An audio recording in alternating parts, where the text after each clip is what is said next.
Welcome back to New Day Cleveland. Okay, we're focusing on your finances with the help of Tony D'Amico from Fidato Wealth. And this is a very important segment today because we talk a lot about money. We talk about a lot of different people have different plans and things to do with the money and all that sort of thing. But you almost never know if you're getting, the right thing. The right advice. Somebody's selling you something or whatever. So I heard this word called fiduciary, and somebody told me you're a fiduciary. Now, is that a dirty word? No, it's not. That's a good one. Fiduciary has been talked quite a bit in the news lately, and what that means for financial advisors. So when a financial advisor has a fiduciary duty, what that means is that by law, they have to act in your best interests. So from a legal standpoint, there's no higher level of care that's legally required than the fiduciary duty. Now, some advisors actually do not have a fiduciary duty, and they're held to what's called the suitability standard. So it's also a legal definition, it's in the law, and what that means is that they have to generally do what's suitable for you at the time of them selling a product, which is typically done on a commission basis, not always, but typically on a commission basis, and then after that product is transacted, they don't have any legal duty to you whatsoever. Okay, so I'm going to buy something. Do I buy something from a fiduciary? I would. So Yeah? yes, if my mom needed a financial advisor, I would ask her to work with a fiduciary or somebody who's a certified financial planner. But more than just selling stuff, you also organize stuff and sort of guide people then. Absolutely. It's really about taking a look at their whole comprehensive financial plan. So in the beginning, it's not about, we don't get in touch with you because we're looking to buy something. We're going to you because we want to get organized and go the right direction. Correct.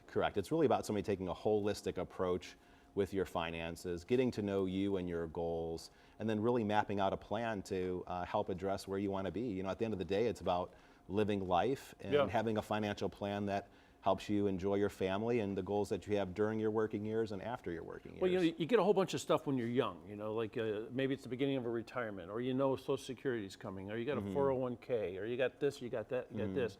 And in the beginning, what you're doing with it may not be the right thing to be doing with it when you're older and close to retirement, right? That's correct. Your life is changing and your financial plan has to change with it. And really one of the best things that I can tell your viewers to do is really understand, if you're looking for an advisor, what kind of advisor are they?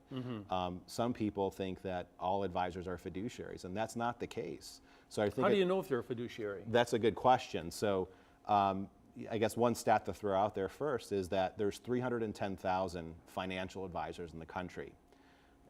Do you have an idea what percentage of them have a fiduciary duty? I'm not so sure. Okay, about 10%. So only about 31,000 advisors out of the 310,000 have a fiduciary duty. And they're legally required to make sure they give you the bird's eye lowdown that's on the money. Correct. Now, here's what makes it even a little bit more complicated. So I want to give some specific tips to your viewers. Is some advisors are also duly registered. So out of that 31,000, you might have some advisors that are fiduciaries in one capacity, but not in another. So out of those 31,000, they're a half and half. There's only 5,000 advisors. Which are you? A true fiduciary across all advice. There we go.